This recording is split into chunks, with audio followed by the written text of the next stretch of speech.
arrived at the top of Hagerman Pass, and I kind of imagined this to be a different event than it turned out to be. Well, as you know, we decided to still take the road that was actually closed, and it was okay to ride at the beginning, and then it was covered by a river, which we had to cross.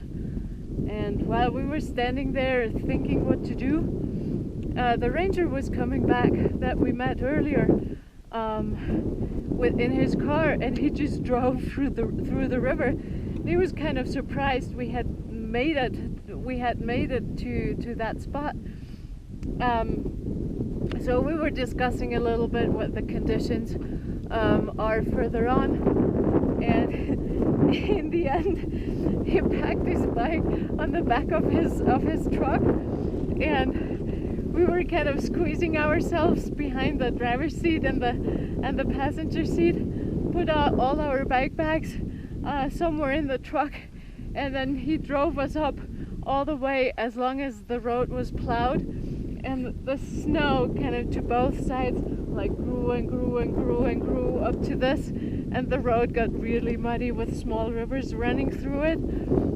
And then he stopped. He said, okay, I can't go further now, but to our left there was like rocks and a meadow, and the pass didn't seem very far, so we got off there and pushed our bikes through the snow a little bit, and then put back on the bags and waved them goodbye. They headed back down, and we gave them 2 bottles of beer that Andy had in his panniers as a thank you. It was really cool of them to take us up here and make this a real adventure, because otherwise I don't think we would have gone all the way up to here. We would have turned around at some point. So yeah, it turned out that the hill that was free of snow was pretty steep, and yeah, we just couldn't ride it. We had to take off all our bags and carry the bags up to the pass through a field of snow, which was quite walkable. It was okay.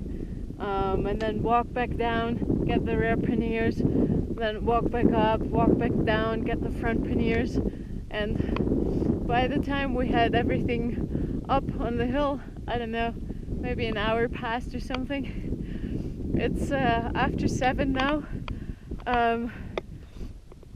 We had to cross another snow field, and we got stuck pretty deep, and the only way to get through was to have both people pushing one bike.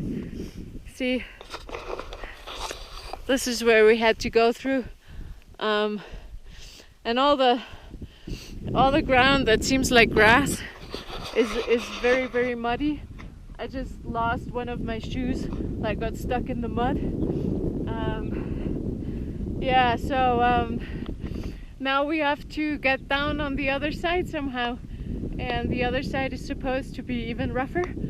I hope there's less snow, otherwise I think it will take us forever. Well, luckily we're well equipped with 10 sleeping bags, a cooker, food, pots, so I think what's gonna happen is that we're gonna stay here overnight, and then or continue as long as we have daylight, and when it gets dark set up the tent, and then continue the descent tomorrow morning when the snow is hopefully a bit harder. So yeah, we'll keep you updated. Talk to you soon.